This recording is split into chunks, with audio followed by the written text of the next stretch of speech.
आप लोगों ने सोचा कि हम कोने कोने में छोटे छोटे संगठन बनाकर यदि संघर्ष करेंगे तो शायद परिणाम अपेक्षित और समय पे नहीं मिल पाएगा। इसलिए आपने महाराष्ट्र राज्य के कार्यकर्ताओं, मध्य प्रदेश राज्य के कार्यकर्ताओं, जिसमें माननीय सम्मानीय गजानन ब्राह्मणे जी, माननीय सम्मानीय शंकर भाई तोड़ाला जी और उनके साथ में काम करने वाले साथियों, गुजरात के साथियों, जिसमें अशोक भाई चौधरी जी, सांगडिया भाई वल्मी जी और उनके साथी, राजस्थान के साथी, जिसमें मक्खी भाई भोगरा जी, साधना बहन मीणा जी और उनके साथी, आप लोगों ने जगह जगह घूमकर देश के आदिवासियों के साथ में संवाद करने का सिलसिला प्रारंभ किया और आदिवासी एकता परिषद का एक छोटा सा पौधा रोपा, जो पहले से ही आदिवासी समाज की एक अपनी स्वतंत्र विचारधारा है।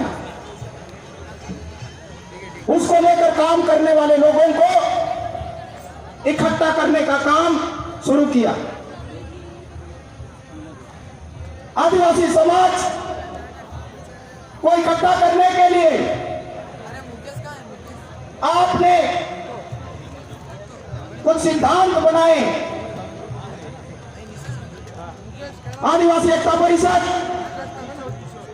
जैसा कि आप लोग देख रहे हैं, सांस्कृतिक एकता महासम्मेलन, संस्कृति को केंद्र बिंदु में रखकर देश के आदिवासियों को हम इकट्ठा करेंगे। क्यों? क्योंकि हमारे जमात अलग अलग हो सकते हैं, समुदाय अलग अलग हो सकते हैं। इस इलाके में, इस पट्टे में भील समुदाय बहुतायत में रहते हैं,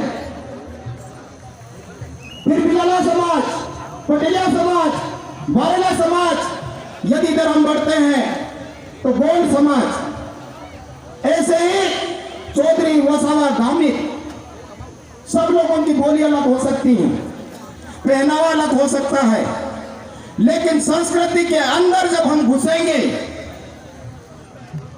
तो न सिर्फ देश के आदिवासियों की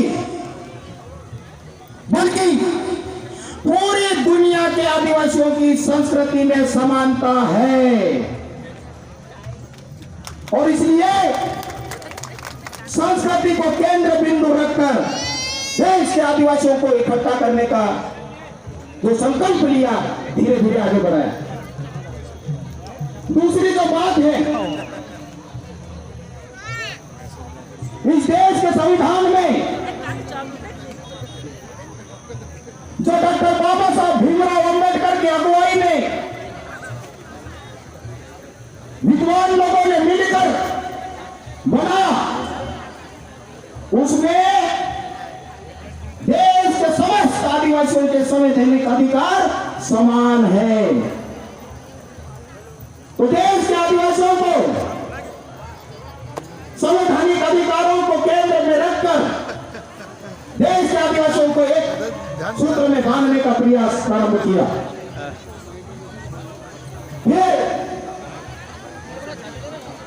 ये दुनिया में नॉर्मल है, नॉर्मल है। इस दुनिया में संवेदनाएं मानव के साथ में संवेदना, मानव और प्राणी मात्र के साथ में संवेदना, मानव और प्रकृति और पर्यावरण के बीच में संवेदना, जो आज स्वार्थ के वशीभूत होकर कहीं न कहीं कम हो रही है। तो दुनिया में इंसान के बीच में संवेदना कैसे जगाए, तो आदिवासी जीवन शैली है, जिसमें सहकारिता से काम करते हैं, जिसमें सहभागिता होती है, जिसमें स्वतंत्रता होती है, जिसमें बंधुता की भावना है, जिसमें प्रेम की भावना है और एक दूसरे के सुख और दुख में हम समाहित होते हैं। तो इंसान के बीच में फिर से संवेदना जो अभी खत्म हो रही है, फिर से कैसे जगाए, इस हेतु आदिवासी एकता परिषद ने एक काफिला खड़ा करने का काम किया। फिर दूसरा जो रखा था आदिवासी एकता परिषद ने, कई लोगों के दिल में कई बातों को जानने के लिए उत्सुकता भी होती है और भ्रमित भी किया जाता है। व्यक्तिवाद निजीकरण के चलते और ज्यादा चाहिए, इस बात के चलते इंसान ने प्रकृति को गुलाम बनाना चालू किया। अर्थात ये जमीन का टुकड़ा मेरा है, ये नदी मेरी है, ये तालाब मेरा है, ये हवा मेरी है, मेरे कब्जे में है, मैं इसका मालिक हूं, मैं इसका बिजनेस करूंगा और ये मेरे गुलाम हैं। ये जो भावना इंसान के दिमाग में आने लगी, इस भावना से मुक्ति दिलाने के लिए आदिवासी एकता परिषद ने प्रकृति मुक्ति का नारा दिया है। तो जो चीज पूरी दुनिया के मानव मात्र और प्राणी मात्र के जीवन चलाने के लिए बनी है, वो सबके लिए है। जैसा कि थोड़ी देर पहले हमने बताया था कि जितना हमारे वर्तमान पीढ़ी को आवश्यक हो लीजिए और बाकी आने वाले पीढ़ी के लिए सुरक्षित छोड़ दीजिए। जो तो प्रकृति के साथ में हम लोगों का एक स्वतंत्रता का संबंध है, उसको हम लोग आगे बढ़ाने और जो मानव के मस्तिष्क में जो गलत धारणा आ गई है, उसकी मुक्ति दिलाने के लिए मानव मुक्ति का कॉन्सेप्ट लेकर आए। दूसरा जो मुख्य बात लिखी है उस पर मानव मुक्ति, इंसान ने इंसान को, जैसे कि दादा बता रहे थे, ये जितने भी साधन बने हैं, हम किसी एक चीज की बात नहीं करते, क्योंकि आदिवासी समाज में भेद नहीं है। व्यक्ति को गुलाम बनाने के लिए राज्य की परिकल्पना, धर्म की परिकल्पना, शास्त्र और शस्त्र की परिकल्पना करके इंसान को गुलाम बनाने की जो प्रवृत्ति दुनिया में आ चुकी है। I am the boss, I am your boss. तो जो गुलामी की भावना, जो इंसान के बीच में प्रेम और एक दूसरे के साथ में काम कैसे आ सके, जिसके चलते दुनिया में एक सौहार्दपूर्ण वातावरण बन सकता है, वो खत्म हो रहा है। तो इस विचार से मुक्ति दिलाने के लिए आदिवासी एकता परिषद ने मानव मुक्ति की बात को ध्यान में रखा है। फिर जो आदिवासियत है, जो आदिवासी समाज में मौजूद है, तो तुम हम लोगों के जो मूल तत्व है क्या गड़बड़ हो गया कि ये जंगल, ये जमीन, ये हवा, ये पानी, ये चांद, ये सूरज, ये जो इंसान के जीवन चलाने के लिए बने हुए हैं और इसी की हम पूजा करते हैं। वो बात अलग है कि हमारे समाज के पढ़े लिखे लोग कहीं न कहीं भ्रमित होकर अपने आप को सुधरा हुआ मानते हुए हमारी मूल पद्धति और परंपरा से दूर भाग रहे हैं। लेकिन हमारी असली पूजा आप लोगों ने देखी, अनाज रखा है, पानी रखा है, धरती माँ की पूजा रखी, प्रकृति के सारे तत्व रखे हैं। इसका मतलब क्या? इसका मतलब यह कि हम इसका मान सम्मान करते हैं। जिसका मान सम्मान करते हैं उसको कभी नुकसान नहीं पहुंचाते हैं। ये मूल तत्व आदिवासी समाज में समाहित है। तो यह बचेगा तो क्या होगा? लोग बोलते हैं आप लोग आदिवासी आदिवासी करके जातिवाद की बात कर रहे हैं। अलगाववाद की बात कर रहे हो, बांटने की बात कर रहे हो। अरे नहीं भाई, हमारे समाज के जो महापुरुष थे वो मूर्ख नहीं थे। पता है चल ही नहीं रहा सही ढंग से उन्होंने वीडियो बैठ जा ये जो चीज है बचेगी तो न सिर्फ आदिवासी खाएगा और जिंदा रहेगा ऐसा नहीं है, आप लोगों के बच्चे भी खाएंगे और आप लोग भी जिंदा रहने वाले हो। इसलिए हम इसका मान सम्मान करते हैं। तो हम लोगों को सुधारने के बहाने बिगाड़ने का प्रयास हम लोगों के बीच में आकर मत करना, ये हम आदिवासी एकता परिषद के मंच के माध्यम से कहना चाहते हैं। और ऐसी जो बातें हैं न सिर्फ हम लोग कहते हैं, आप लोग महादेवी स्वाता वर्मा जी का नाम सुना होगा। 2015 में पृथ्वी परिषद हुआ, उसमें फिनलैंड के मार्को रुबिला ने एक बात कही कि आप लोगों को जो पृथ्वी परिषद में चर्चा हो रही थी, ग्लोबल वार्मिंग की चर्चा हो रही थी, पर्यावरण असंतुलन के बारे में चर्चा हो रही थी, तो मार्को रुबिला जी ने कहा था, सबने अपनी अपनी बात रखी, एक वैज्ञानिक, एक पर्यावरणविद और एक दूरदर्शिता व्यक्ति ने कहा कि आप लोग अपने अपनी बात रख दिए। किसी ने कहा फैक्ट्री बंद कीजिए, किसी ने कहा धुएं पे कंट्रोल कीजिए, किसी ने कुछ कहा, लेकिन उन्होंने कहा कि यदि आप इन सब पे कंट्रोल करना चाहते हैं तो कुछ मत कीजिए, एक छोटा सा काम कीजिए, भारत देश के आदिवासियों की जीवन शैली को अपना लीजिए, ये ऑटोमेटिक संतुलन बन जाएगा, ऑटोमेटिक आपका जो तापमान बढ़ रहा है ये कंट्रोल हो जाएगा। तो हम आदिवासी समाज के इसलिए नहीं कह रहे, जो वास्तव में दुनिया के विद्वान लोग हैं, निस्वार्थ लोग हैं, जो अपने मंथन चिंतन करते हैं और जो दुनिया और प्रकृति के अस्तित्व को लेकर चिंतित हैं, वो इस बात को मान रहे हैं। तो हम कोई छोटा मोटी बात लेके नहीं चल रहे हैं। हमें ये जो पर्यावरण असंतुलन आप लोग बिगाड़ रहे हो, अभी कोरोना महामारी आई, इसके लिए हम लोगों को भी इस आयोजन को संचालित करने में कई सारी समस्याओं का सामना करना पड़ा। कोरोना महामारी से, कोविड-19 और कोविड-20 के नाम से दुनिया के कहां लोग परेशान है, मुझे जरा बताइए। Indore, Delhi, Bhopal, China, America, Japan, यहां क्या है? ये डेवलप्ड सिटी, डेवलप्ड कंट्री, लेकिन क्या हो रहा है वहां पर?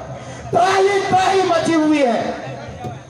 लाखों लोग अपनी जान गंवा चुके हैं कोरोना महामारी से, लेकिन आदिवासी इलाके में कोरोना नाम का ये जो महामारी है, क्या आई क्या आप लोगों के बीच में? दुनिया वाला जरा सीख लो, आदिवासियों को सीख लो, आदिवासियों से सीख ले लो। आप लोग फिजिकल डिस्टेंस की बात करते हैं, हम मान सम्मान करते हैं, लेकिन हमारे आदिवासी समाज के लोग तो पहले ही भाग गए थे कि फिजिकल डिस्टेंस, हम सोशल डिस्टेंस की बात नहीं कर रहे, हम फिजिकल डिस्टेंस की बात कर रहे हैं। हम लोग पहले ही समझ गए थे, हमारे पुरखा लोग, और दूर दूर मकान बनाते हैं, एक मकान यहाँ तो दूसरा मकान वहां। आप लोग हमको सुधरे हुए नहीं ऐसी उदाहरण देते हो, आज फिजिकल डिस्टेंस की बात करते हो आप लोग। बाहरी दुनिया, बाहरी विद्वान। तो महासेवका देवी वर्मा की बात कर रहा था मैंने कि आप लोगों को यदि आदिवासियों के बीच में जाना है तो उनको सुधारने के नाम पे मत जाना, आदिवासियों से कुछ सीखना हो तो आदिवासियों के बीच में जाना। ये हम नहीं कह रहे, ये बड़े विद्वान कह रहे हैं। आप लोगों ने हमको सुधारने के नाम पे जो प्रयास किए हैं, कहीं तो दूसरे समाज जैसा बनाने का प्रयास किया है, कहीं तो आप दूसरे धर्मों में मिलाने का प्रयास किए हैं, और कहीं तो राजनीतिक पार्टी में समाहित होने का विचार किया है। क्या आदिवासियों की अपनी पहचान नहीं है? आवाज दीजिए सामने से। क्या अपनी पहचान को खोना चाहते हैं आप लोग? ये सुन लीजिए साथियों, ये हमारी आवाज नहीं है, ये मंच की गरिमा है, इसलिए हम आप यहां आके बात कर रहे हैं। लेकिन मेरे समाज के कार्यकर्ता इस बात को समझ चुके हैं। आप क्या हमारे स्मृतियों को मिटाने की बात करते हो, कि आप क्या हमारे पहचान को मिटाने की बात करते हो, और आप हमारे इन सब चीजों को मिटाने की बात मत कीजिए। आप अंधकार में हैं, भ्रमित हम नहीं, भ्रमित आप हैं। यदि हम नहीं रहेंगे तो यह पर्यावरण संतुलन भी नहीं रहेगा, और ये नहीं रहेगा तो आप भी नहीं रहने वाले हैं। क्या मैं सही कह रहा हूं ये बात? तो जितने भी प्रयास हो रहे हैं हम लोगों को भ्रमित करने का, बांटने का, ये जो ताकत आप लोगों ने खड़ी की है, दिखाई है, हम कुछ नहीं कहना चाहते हैं। जो सुनना चाहते हैं, जो देखना चाहते हैं, जो समझना चाहते हैं, समझ जाइए। अब आदिवासियों के बीच में बकवास करने के लिए मत जाइए।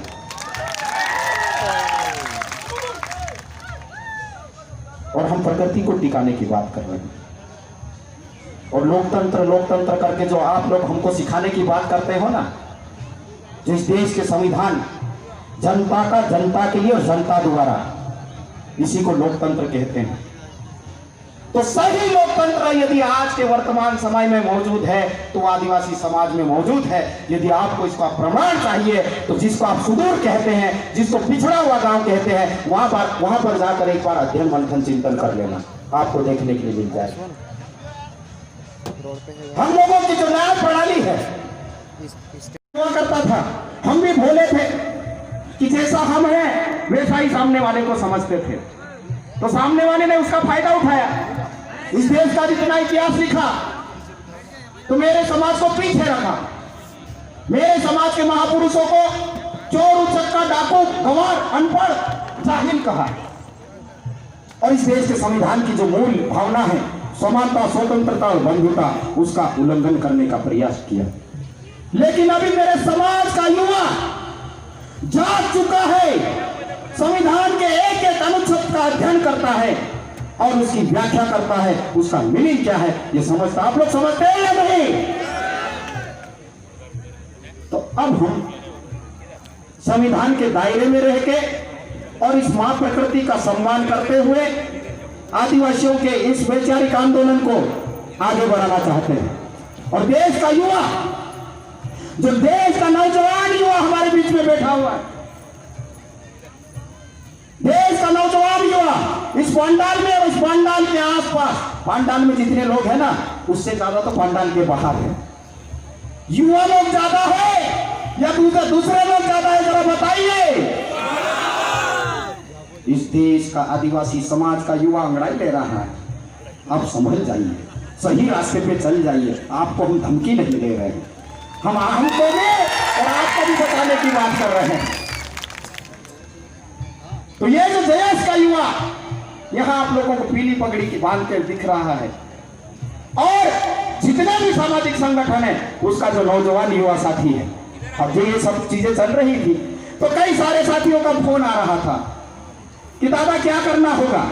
मैंने कहा कुछ नहीं करना यार, हम लोग तो प्रेम मोहब्बत की बात करने के लिए निकले हैं, दिल से दिल की बात करने के लिए निकले हैं, लोगों से संवाद करने के लिए निकले हैं। इसमें डर किस बात का है? क्या हम लोगों ने गोला बारूद बनाया है? आप लोग हम लोगों को उलाना देते हैं, बहुत सारी संज्ञाएं देते हैं। मुझे बताइए, दुनिया में जितना भी हिंसा की चीजें हैं किसने बनाई?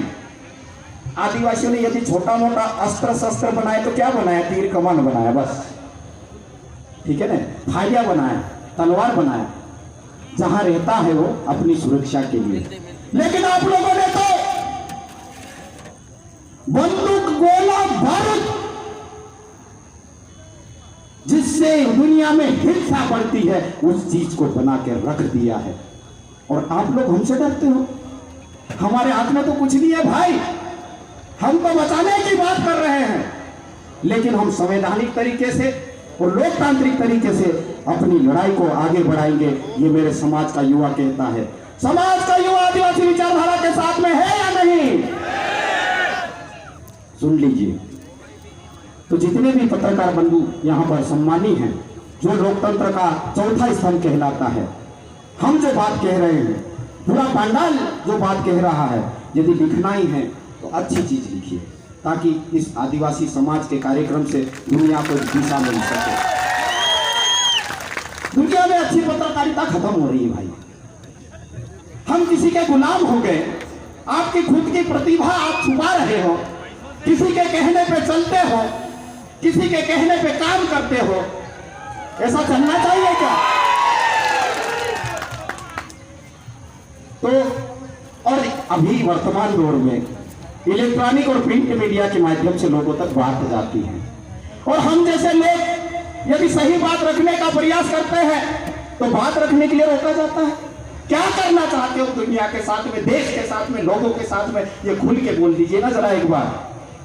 जो झूठे ढोंग ढोकोसले दुनिया को परोसने का काम कर रहे हैं आप लोग, तो जरा सही मार्ग पकड़ लीजिए, वो आपके भी हित का होगा और हमारे भी हित का होगा। तो साथियों, क्योंकि बहुत सारी बात करना हम लोगों को, लेकिन आखिरी बात, ये जो कुछ भी करना है, ये जो कुछ भी करना है आदिवासी समाज को करना है, और आने वाला समय आदिवासी समाज का होने वाला है। वो इसलिए कि आदिवासी समाज में सच्ची लीडरशिप है, जो हमारे मंच के दाहिनी तरफ बैठी हुई है। उनका अवसर कहीं कम मिलता है, कहीं तो समाज की ताकत कम होती है, इसलिए हमारे जनप्रतिनिधि कमजोर हैं। आप लोग एक बार समाज के लोकतंत्र के चुने हुए प्रतिनिधि के साथ में खड़े हो जाइए, फिर देखिए ये क्या करके दिखाते हैं। हमारे राजस्थान वाले साथी कर रहे हैं थोड़ा,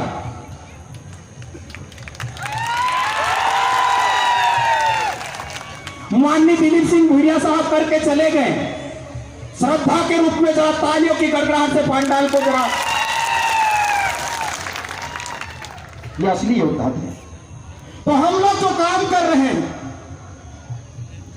ना तो देश को कमजोर करना चाहते हैं, ना तो देश को तोड़ना चाहते हैं, ना तो किसी की पॉलिटिक्स को कमजोर करना चाहते हैं। हम समाज को जोड़ना चाहते हैं। जो समाज बिखर गया है, जिस समाज में दूरी आ गई है, समाज को इकट्ठा करना चाहते हैं, देश को जोड़ना चाहते हैं, राजनीति को नई दिशा देना चाहते हैं। हम लोग जो ईमानदारी के साथ में आगे बढ़े। आप लोग बात करते हो या खुल के बात कर रहे हो? कभी कहते बीजेपी की सरकार है, कभी कहते कांग्रेस की सरकार है, तो कभी कहते मिलीजुली सरकार है। क्या मध्य प्रदेश की सरकार ऐसा नहीं कह सकते? यदि बीजेपी की सरकार बन जाएगी तो कांग्रेस के लोगों को क्या आप मार डालने वाले हो? क्या उसके काम नहीं करने वाले हो? यदि कांग्रेस की सरकार बन जाती है तो क्या बीजेपी के कार्यकर्ताओं को आप क्या करने वाले हो? नहीं, ऐसा ये गलत अवधारणा है, गलत व्याख्या है। यदि झाबुआ का विधायक है तो न बीजेपी का है न कांग्रेस का है, वो झाबुआ की विधानसभा का है, और झाबुआ विधानसभा के कल्याण, लोगों का कल्याण करने के लिए है। ये भावना हमको विकसित करना होगी। जरा दलगत राजनीति से जरा ऊपर उठिए, सही नेतृत्व की बात कीजिए। और आदिवासी इलाके में बड़ी बात कह रहा हूं मैं, आदिवासी इलाके में आदिवासी समाज के लोगों को सही नेतृत्व देने का कोशिश कीजिए। एक बार देके देखिए, उसके बाद में आदिवासी क्या करते हैं। इस पूरे बेल्ट में, अधिकांश जिले में, बल्कि पश्चिमी भारत, मध्य भारत, नॉर्थ ईस्ट में बहुतायत में आदिवासी समाज के लोग रहते हैं। आप लोगों ने यदि राजनीतिक विचारधारा अलग अलग बना के रखी है, तो लोकतंत्र में जिसका बहुमत है उसी ने बात करना चाहिए ना, करना चाहिए कि नहीं? तो आदिवासी इलाके में आदिवासियों का बहुमत है या दिगर लोगों का, जरा बताइए। तो बीजेपी हो या कांग्रेस हो, वहां पर भी हमारे लोगों को नेतृत्व करने का स्थान दीजिए। ये बात हम कहना चाहते हैं। बहुत हो गया यार, अब थोड़ा समझो, थोड़ा समझो और इस देश को अच्छी दिशा देने का काम कीजिए। तो मैं तो बात कह रहा था कि ये सब चीजें न सरकार करने वाली है, क्योंकि सरकार किसी के कब्जे में है। ये आप जानते हो या नहीं जानते हो? तो लोकतंत्र में बात किसकी सुनी जाना चाहिए, लोगों की या एक व्यक्ति की? तो यदि बात लोगों की करना है तो हमको सरकार के भरोसे नहीं करना है। हमको अपना स्वावलंबन, अपने समाज का स्वावलंबन हमको खुद खड़ा करना होगा। जिन लोगों को 2 वक्त की रोटी नहीं मिल रही है, तन ढकने के लिए कपड़ा नहीं मिल रहा है, बच्चों को अच्छा एजुकेशन देने के लिए पैसा नहीं मिल रहा है, उन लोगों को समाज का तो थोड़ा तबका थोड़ा सक्षम हुआ है, थोड़ा नौकरी में आया है, थोड़ा जनप्रतिनिधि बने, बिजनेस तो है ही नहीं। और जो बिजनेस कर रहे हैं वो स्वार्थ के वसीबत कर रहे हैं, सब इकट्ठा करना चाहते हैं, किसी को कोई चिंता नहीं है। तो हमारे समाज के जो थोड़े बहुत सक्षम लोग हैं उनको समाज की मदद करना चाहते हैं, चाहिए, ये बात हम इस मंच से करना चाहते हैं। और जो समाज का असली कार्य करता है उसको समाज के अंतिम पंक्ति के व्यक्ति का दर्द, दुख और दर्द को हम लोगों को समझना होगा। और समाज को जोड़ने के लिए आप प्रतिस्पर्धा मत कीजिए, समाज को जोड़ने के लिए अपने आप को मिटाना पड़ता है। मैं अन्ना हजारे साहब की बात को आप लोगों के सामने रखना चाहूंगा, फिर अपनी बात को खत्म करूंगा। कि एक सभा में बोल रहे थे वो, तो यदि नई कोई चीज तैयार करना चाहते हैं तो अपने आप को मिटाना पड़ता है। वो कैसे? वैसे ज्वार का एक दाना होता है, उसका अस्तित्व होता है, वो अपने अस्तित्व को मिटाता है और जमीन के अंदर जाता है और फिर से एक पौधे के रूप में पनपता है और ज्वार का भुट्टा बनता है और एक दाने से 2 दाने 3 दाने और ऐसे करके हजारों की संख्या में दाने हो जाते और जिससे दुनिया चलती है। तो ये काम कीजिए, मत प्रतिस्पर्धा मचाइए। जितने ज्यादा कार्यकर्ता होंगे उतने ज्यादा इस समाज को, इस देश को फायदा होने वाला है। तो आप लोग निकलिए, गांवों में लोगों से मिलिए, लोगों के दुख दर्द को समझिए, एक दूसरे की मदद कीजिए, भाईचारा बढ़ाइए और हमारी मूल संस्कृति की रक्षा कीजिए और इस देश की भी रक्षा कीजिए और इस प्रकृति और दुनिया की भी रक्षा कीजिए। ये बात मैं इस मंच के माध्यम से एक संदेश के रूप में कहना चाहता हूँ। और दूसरी एक अहम बात, दुनिया में कोई भी चीज कहीं से नहीं आती है, कहीं से शुरुआत होती है। तो हम लोगों को छोटे बड़े का मान सम्मान रखना भी सीखना होगा। ये कार्यकर्ताओं के लिए बात कह रहे हैं। हम खुद ही मिलके कुछ कर देंगे ऐसा नहीं है, हम मिलके करेंगे तो बहुत कुछ कर सकते हैं। यदि अकेले जाएंगे तो मिटा दिए जाओगे, इसलिए आपको मिलके चलना है, उंगली की नहीं दिखाना है, मुट्ठी बनाना है, मुट्ठी बांध के इस देश की रक्षा करना है। इस देश का भविष्य, इस दुनिया का भविष्य आप लोगों के कंधे पे है। आप लोग अपने कंधों को मजबूत कीजिए। ये कंधे तभी मजबूत होंगे जब आपके साथ में लोग होंगे। ये जो लोग हैं वो लोगों की मदद के लिए आए हैं, इस देश की सुरक्षा के लिए आए हैं। तो हम आखिरी में ये जो बात है बड़ी बात है, छोटी मोटी बात नहीं है, इसलिए आप लोगों को छोटी मोटी बातों में बिल्कुल नहीं उलझना है। घर में कुछ विवाद हो सकते हैं, रिश्तेदार में हो सकते हैं, गांव में हो सकते हैं, पड़ोसी से हो सकते हैं, कुछ संगठन में हो सकते हैं, लेकिन इससे ऊपर उठकर हम लोगों को एकता का संदेश देना है और देश रक्षा में अपनी बात को आगे बढ़ाना है। आपने हमारी बात को ध्यान से सुना, मैं आप लोगों का तहे दिल से शुक्रिया अदा व्यक्त करता हूँ। एक नारा लगाऊंगा, आखिरी नारा लगाऊंगा मैं, उसकी भावना को समझना। कुछ नारे हम लोगों ने बनाए बहुत सोच समझ कर, भावना दिल से बनाए, तो उसके मूल अर्थ को समझना। दुनिया के आदिवासी एक हो, दुनिया के आदिवासी एक हो, भारत देश के आदिवासी एक हो, भारत देश के आदिवासी एक हो। समाज का विद्यार्थी वर्ग इकट्ठा हो जाइए, कर्मचारी इकट्ठा वर्ग इकट्ठा हो जाइए, जनप्रतिनिधि इकट्ठा हो जाइए, मजदूर और किसान इकट्ठा हो जाइए और उसमें कॉमन सोच वाले लोग इकट्ठा होके इस समाज और इस देश का भविष्य हम मिलकर तय करेंगे। शुक्रिया, धन्यवाद, आभार।